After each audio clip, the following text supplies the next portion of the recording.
하늘이 저물어가는 시간 아주 오래된 골목길 끝에 자리 잡은 낡은 간판의 전당포가 주황빛 불빛을 내뿜고 있었습니다.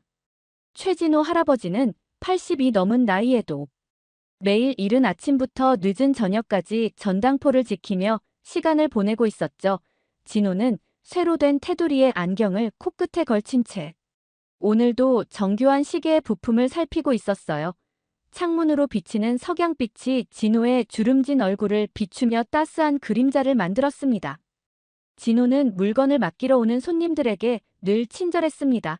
세상 물정에 어두운 노인처럼 보였지만 사실 그의 눈은 사람을 꿰뚫어보는 통찰력이 있었죠.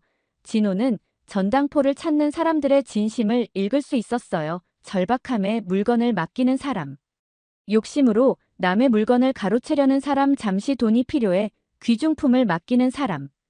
그는 모든 이의 사연을 조용히 들어주었습니다. 하지만 진호의 일상에는 누구도 모르는 비밀이 있었어요. 낡은 전당포 뒤에는 수십 년간 쌓아온 거대한 재산이 숨겨져 있었죠. 그는 사실 억만장자였습니다. 언론의 스포트라이트를 피해 자신의 정체를 숨기고 평범한 전당포 주인으로 살아가고 있었어요. 진호에게는 특별한 목적이 있었습니다. 자신의 모든 재산을 물려줄 진정한 상속자를 찾는 것이었죠. 진호의 마음 한구석에는 늘 아픔이 자리 잡고 있었어요. 20년 전 딸 은지와 크게 다투고 연을 끊었던 기억이 그를 괴롭혔습니다. 은지는 아버지의 뜻을 거역하고 가난한 남자와 결혼해 집을 나갔죠. 그 후로 딸의 소식은 들리지 않았어요. 진호는 매일 밤 딸의 사진을 보며 미안함과 그리움에 젖었습니다. 매일 같은 시간 같은 자리에서 시계를 고치고 물건을 정리하는 일상은 진호에게 위안이 되었어요. 그는 삶의 대부분을 이 작은 공간에서 보냈습니다. 세상의 변화는 그의 바깥에서만 일어나는 듯했죠. 전당포 안은 마치 시간이 멈춘 것처럼 고요했어요. 창밖으로 세상이 어둠에 잠기기 시작했습니다. 진호는 자리에서 일어나 불을 밝히고 찻잔에 차를 따랐어요. 그때였습니다. 문 앞에 서 있는 그림자가 보였죠. 전당포의 문을 조심스레 여는 소리가 들렸어요. 진호는 시계를 살피며 내심 놀랐습니다. 이미 문을 닫을 시간이 지났는데 찾아온 손님이라니. 그는 안경을 고쳤으며 방문객을 맞이할 준비를 했어요. 문이 열리고 어린 여학생이 들어섰습니다. 교복을 입은 그 아이는 18살 정도로 보였어요. 긴 머리를 단정하게 묶고 조심스레 전당포 안으로 발걸음을 옮기던 소녀는 진호와 눈이 마주치자 어색한 미소를 지었습니다. 진호는 다가오는 소녀를 바라보며 왠지 모를 친근감을 느꼈어요. 소녀는 진호에게 인사를 건넸습니다. 자신의 이름은 유나라고 했죠. 유나는 가방에서 조심스럽게 무언가를 꺼냈어요. 작은 천으로 감싸진 물건이었습니다. 진호는 호기심 어린 눈빛으로 소녀가 내미는 물건을 바라보았죠. 유나는 덜덜 떨리는 손으로 천을 풀어 낡은 회중시계를 내밀었습니다. 이 시계를 맡기고 싶어요. 당장 생활비가 필요해서요. 유나의 목소리는 작았지만 단호했어요. 진호는 천천히 손을 뻗어 시계를 받아들었습니다. 순간 그의 손이 미세하게 떨렸죠. 진호는 자신의 동요를 감추려 안경을 고쳐 썼어요. 이 낡은 회중시계는 진호에게 너무나 익숙한 물건이었습니다. 20년 전 딸 은지의 20번째 생일에 선물했던 바로 그 시계였어요. 진호는 숨을 깊게 들이마시며 시계를 유심히 살폈습니다. 시간은 멈춰 있었고 표면은 긁힌 자국으로 가득했지만 분명 그때 그 시계가 맞았죠. 이 시계는 어디서 구한 거니? 진호의 질문에 유나는 잠시 망설이다 대답했어요. 엄마의 유품이에요. 엄마가 저를 키우다 1년 전에 돌아가셨는데 남은 게 이 시계뿐이었어요. 유나의 목소리에는 슬픔이 묻어났습니다. 엄마 이름이 뭐였니? 진호가 다시 물었죠. 유나는 잠시 의아한 표정을 짓다가 대답했어요. 은지요, 최은지였어요. 진호의 심장이 빠르게 뛰기 시작했습니다. 손에 든 시계가 무거워졌어요.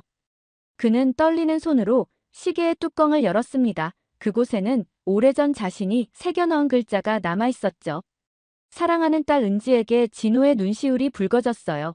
그는 고개를 돌려 감정을 숨겼습니다. 이 시계가 얼마나 필요하니? 진호가 담담하게 물었어요. 유나는 잠시 고민하다 대답했습니다. 30만 원이면 이번 달 월세와 식비를 해결할 수 있을 것 같아요. 진호는 유나의 얼굴을 유심히 살폈죠. 그녀의 얼굴에서 은지의 모습이 겹쳐 보였어요. 같은 눈매 같은 입술 모양 그리고 무엇보다 똑같은 결연한 눈빛이었습니다. 시계의 가치는 돈으로 따질 수 없을 만큼 컸지만 진호는 다른 제안을 했어요. 시계를 맡기는 대신 일주일간 전당포에서 일을 도와주면 어떻겠니? 나이가 들어 혼자 감당하기 힘들어 도움이 필요하다고 했죠.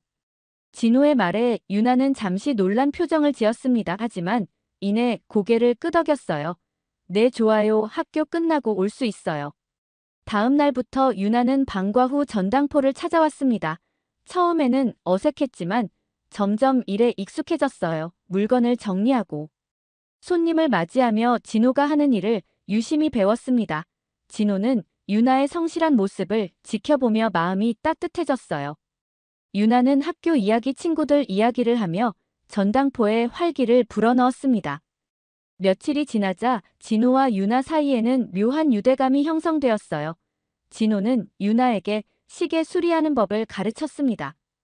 유나는 금세 진호의 가르침을 습득했죠. 똑똑하구나. 진호의 칭찬에 유나는 수줍게 웃었어요. 엄마가 그러셨어요. 할아버지를 닮아 손재주가 좋다고. 유나의 말에 진호는 깊은 한숨을 내쉬었습니다. 어느 날 유나는 어머니 은지에 대해 물었어요. 엄마는 항상 혼자서 저를 키우셨어요. 할아버지 할머니는 어디 계신지 몰라요. 엄마는 그냥 우리 둘이 잘 살자고 하셨죠. 유나의 말에 진호의 마음이 무거워졌습니다.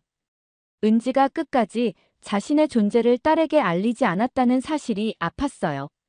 진호는 은지에 대해 더 알고 싶었지만 유나에게 자신의 정체를 밝힐 용기가 나지 않았습니다. 만약 유나가 자신이 할아버지임을 알게 된다면 어떤 반응을 보일까? 돈 때문에 자신을 찾아온 것이 아닌지 의심이 들었어요. 진호는 유나의 진심을 더 확인하고 싶었습니다.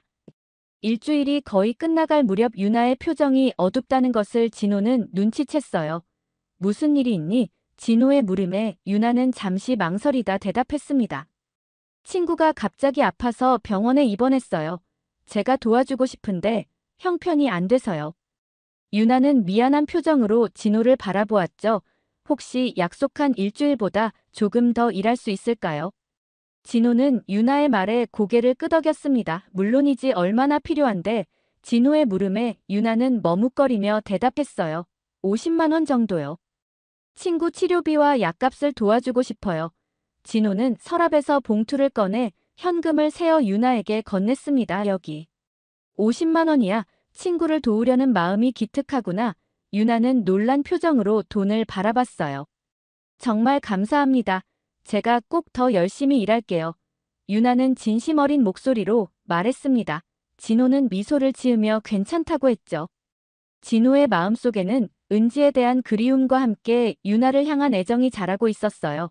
그는 유나의 손녀임을 확신했지만 아직 그 사실을 말할 때가 아니라고 생각했습니다. 다음 날 유나는 평소보다 더 일찍 전당포에 도착했어요. 얼굴에는 기쁨이 가득했습니다. 할아버지 친구가 많이 좋아졌어요. 유나는 진호에게 달려와 기쁜 소식을 전했죠. 진호는 다행이구나 하며 미소 지었어요. 그러면서도 유나가 자신을 할아버지라고 부른 것에 가슴이 따뜻해졌습니다. 며칠이 지나자 진호는 유나에게 점점 더 많은 것을 가르쳤어요. 골동품의 가치를 판단하는 법, 손님의 진심을 읽는 방법, 그리고 무엇보다 사람을 대하는 자세를 알려주었습니다. 유나는 진호의 가르침을 하나하나 소중히 받아들였죠. 둘 사이에는 말로 표현할 수 없는 유대감이 형성되었어요. 그러던 어느 날 진호는 유나에게 시계를 돌려주며 말했습니다. 이제 이건 내 것이야. 돈도 모두 갚았고. 이 시계는 너에게 중요한 물건이니까. 유나의 눈에 눈물이 고였어요. 정말 감사해요. 할아버지 엄마가 늘 이 시계가 우리 가족의 연결고리라고 했거든요. 진호는 유나의 말에 눈시울이 붉어졌습니다.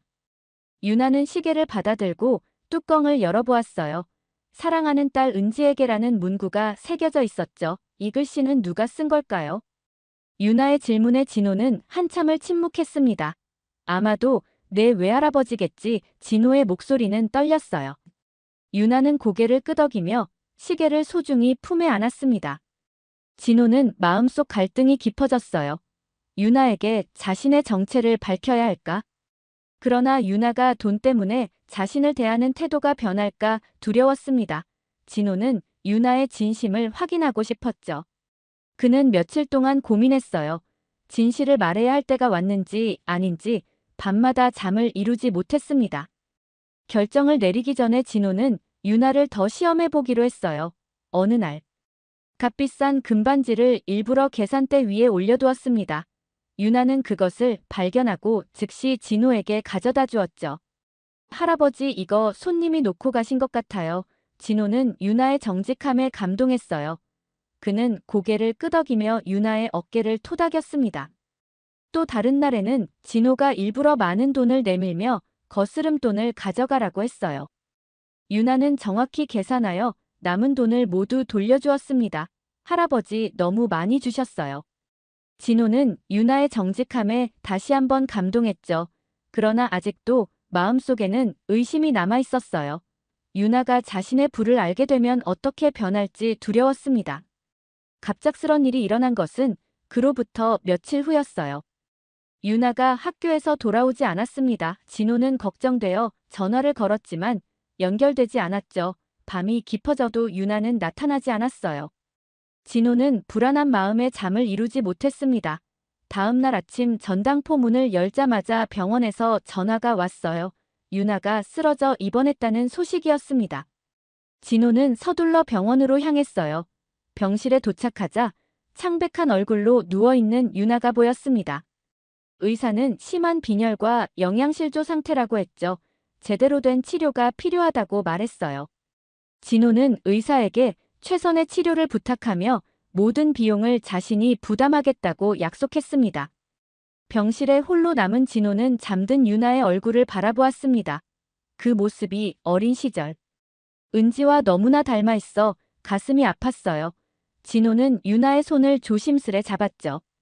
이제 더는 미룰 수 없었습니다. 유나에게 진실을 말해야 할 때가 왔어요.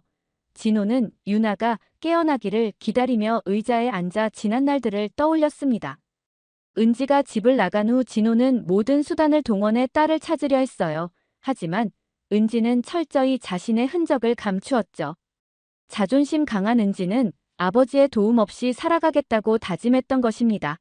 진호는 자신의 고집으로 딸을 잃은 것을 평생 후회했어요. 이제 손녀 유나를 통해 그 잘못을 조금이나마 만회하고 싶었습니다. 해가 저물 무렵 유나가 눈을 떴어요.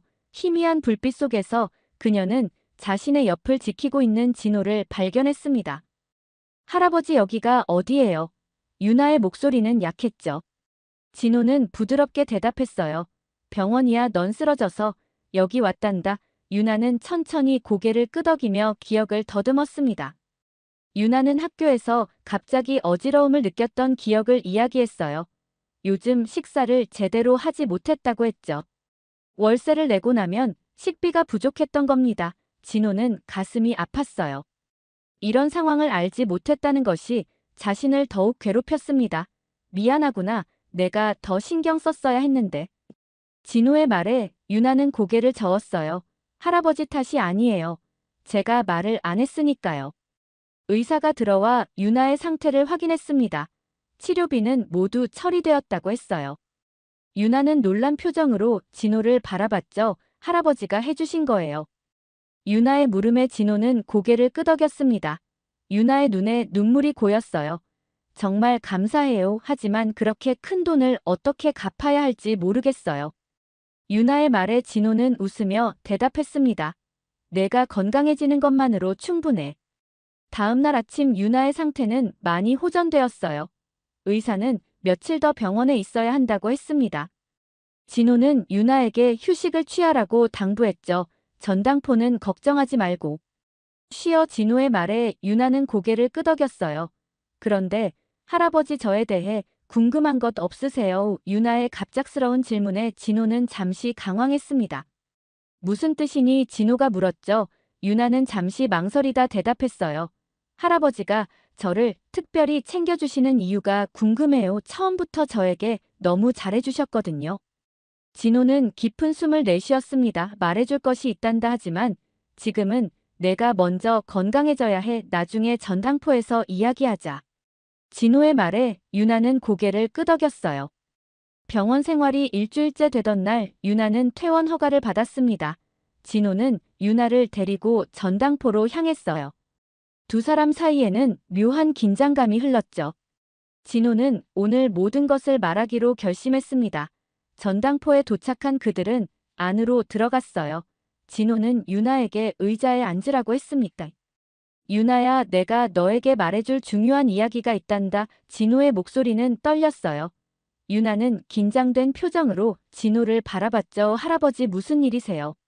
진호는 깊은 숨을 내쉬고 서랍에서 오래된 사진첩을 꺼냈습니다. 그리고 조심스럽게 펼쳤어요. 그곳에는 젊은 시절의 진호와 어린 은지의 사진이 있었습니다. 이 아이가 너의 어머니 은지란다. 진호의 말에 유나는 놀란 표정을 지었어요. 사진 속 소녀는 분명 자신의 어머니였죠. 유나는 혼란스러운 표정으로 진호를 바라봤습니다. 무슨 말씀이신지 진호는 천천히 대답했어요. 나는 너의 외할아버지란다. 내 어머니 은지는 내 딸이었어. 유나의 눈이 커졌습니다.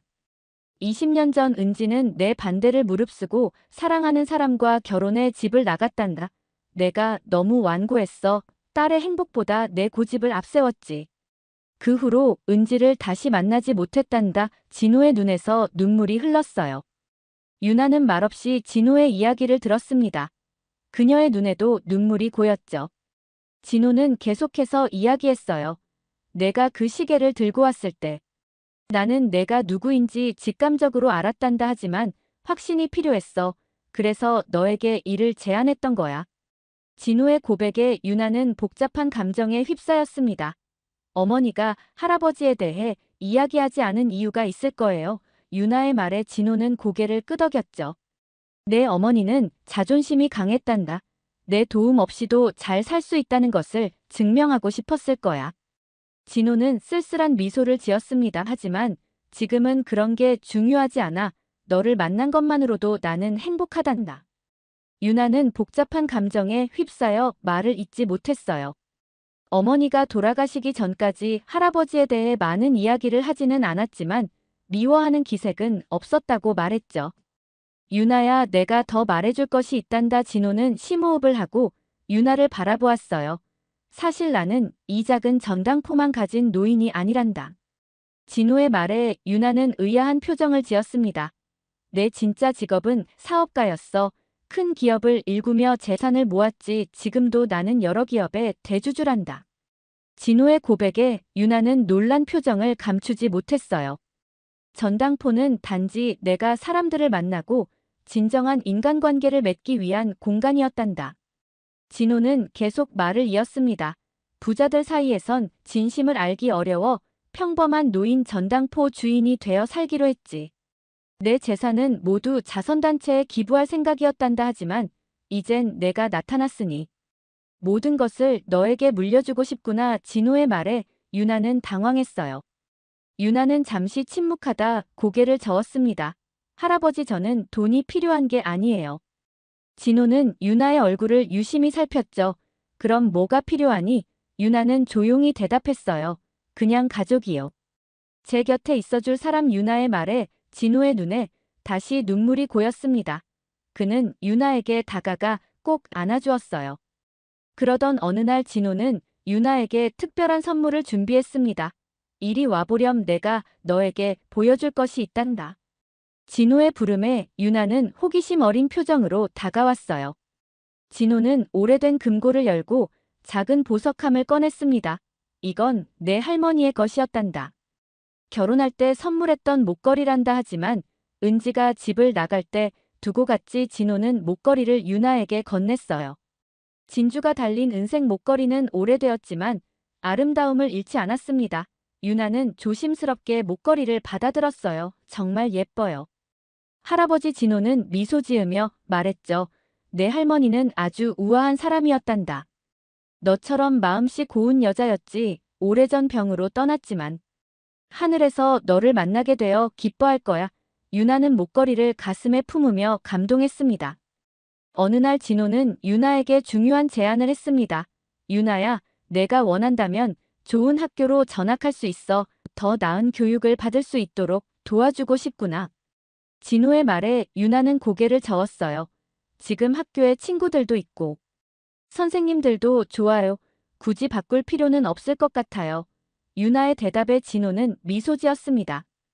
유나의 소박함과 만족하는 마음씨는 진호를 감동시켰어요. 그녀는 갑자기 찾아온 부유함에 흔들리지 않았습니다.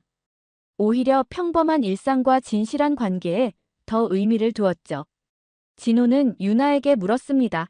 미래에 무엇이 되고 싶니? 유나는 잠시 생각하다 대답했어요. 사회복지사요. 어려운 사람들을 돕고 싶어요. 진호는 유나의 꿈을 응원하며 사회복지학과에 진학하는데 필요한 정보들을 찾아주기 시작했어요. 또한 그는 유나의 이름으로 자선재단을 설립할 계획을 세웠습니다. 유나가 미래에 본인의 의지대로 기금을 운용할 수 있도록 말이죠. 하지만 이런 계획들을 유나에게 바로 말하지는 않았어요. 유나가 부담스러워할까 걱정되었기 때문입니다. 의사는 진호에게 충분한 휴식을 취하라고 권했습니다. 또한 스트레스를 줄이고 규칙적인 생활을 해야 한다고 조언했어요. 유나는 할아버지의 건강을 위해 전당포 일을 도맡아 하겠다고 나섰죠. 할아버지는 푹 쉬세요. 제가 가게를 볼게요. 유나의 말에 진호는 고마움을 표했습니다. 하지만 학업에 지장이 있으면 안 된다고 걱정했어요. 그들은 전당포의 한쪽 공간을 작은 카페처럼 꾸몄어요. 사람들이 편하게 와서 차를 마시며 이야기를 나눌 수 있도록 했죠. 진호는 자신의 재단을 통해 기금을 마련해 지역 소상공인들을 위한 저금리 대출 프로그램도 시작했습니다. 유나는 이 모든 과정에 적극적으로 참여하며 경영과 자선 활동의 기초를 배웠어요. 진호는 유나의 성장을 지켜보며 큰 자부심을 느꼈습니다. 유나는 고등학교 졸업을 앞두고 대학 진학을 준비하고 있었습니다. 그녀는 사회복지학을 전공하기로 결심했어요. 진호는 유나의 꿈을 전적으로 지지했죠. 유나야, 내가 하고 싶은 일을 하렴. 돈이나 다른 것들은 걱정하지 마. 내 꿈을 위해 내가 항상 곁에 있을 거야. 진호의 말에 유나는 눈물을 글썽이며 감사의 마음을 표현했습니다. 유나의 대학 졸업식 날 진호는 자리에 앉아 손녀를 바라보며 눈시울을 붉혔습니다. 사회복지학과 수석. 졸업 소감을 발표하는 유나의 모습은 당당했어요. 유나는 연단에서 자신의 이야기를 나누었죠. 저는 운이 좋았습니다. 제 삶의 어려운 순간에 손을 내밀어 주신 할아버지가 계셨기 때문이에요. 그분의 사랑과 지지가 없었다면 지금의 저는 없었을 겁니다. 유나의 졸업 소감은 계속되었어요. 저는 제가 받은 사랑과 도움을 다른 이들에게 나누고 싶습니다. 우리 모두에게는 도움이 필요한 순간이 있어요. 그때 누군가 손을 내밀어 준다면 그것이 바로 희망입니다. 유나의 말에 진호는 조용히 눈물을 닦았죠. 그는 손녀가 이렇게 성장한 모습을 보며 가슴이 벅찼습니다. 진호와 유나는 전당포의 이름을 희망의 전당포로 바꾸었습니다. 유나는 전당포를 단순히 물건을 맡기는 공간이 아닌 지역 주민들의 소통 공간으로 만들고 싶다고 했어요. 물건뿐만 아니라 사람들의 희망과 꿈도 맡아주는 곳이란 의미였죠. 시간이 흐를수록 희망의 전당포는 단순한 전당포를 넘어 지역 문화의 중심지로 발전해갔습니다. 젊은 예술가들의 작품 전시, 지역 주민들의 소모임, 어려운 이웃을 돕기 위한 기금 마련, 바자회 등 다양한 활동이 이루어졌어요. 진호와 유나는 이런 변화를 이끌어가며 깊은 보람을 느꼈습니다. 어느 날 유나는 진호에게 특별한 제안을 했어요. 할아버지, 우리 사진 한 장 찍어요. 유나의 제안에 진호는 기꺼이 응했습니다. 그들은 희망의 전당포 앞에 나란히 섰죠. 사진작가는 셔터를 누르기 전 두 사람에게 말했습니다. 서로 더 가까이 붙어보세요. 진호와 유나는 어깨를 맞대고 환하게 웃었어요. 사진을 찍고 난 후 진호는 유나에게 말했습니다. 내가 내 곁에 온 것은 내 인생 최고의 행운이었단다. 진정한 가족을 찾은 것 같아 유나도 진호의 손을 꼭 잡았어요. 할아버지, 저도 마찬가지예요. 우리는 이제 진짜 가족이잖아요. 두 사람은 따스한 햇살 아래 희망의 전당포를 바라보며 서 있었습니다. 희망의 전당포는 앞으로도 계속 그 자리를 지킬 것입니다. 사람들의 물건뿐만 아니라 마음과 꿈을 맡아주는 곳으로 말이죠. 진호와 유나가 시작한 작은 변화는 이제 지역사회 전체로 퍼져나가고 있었어요.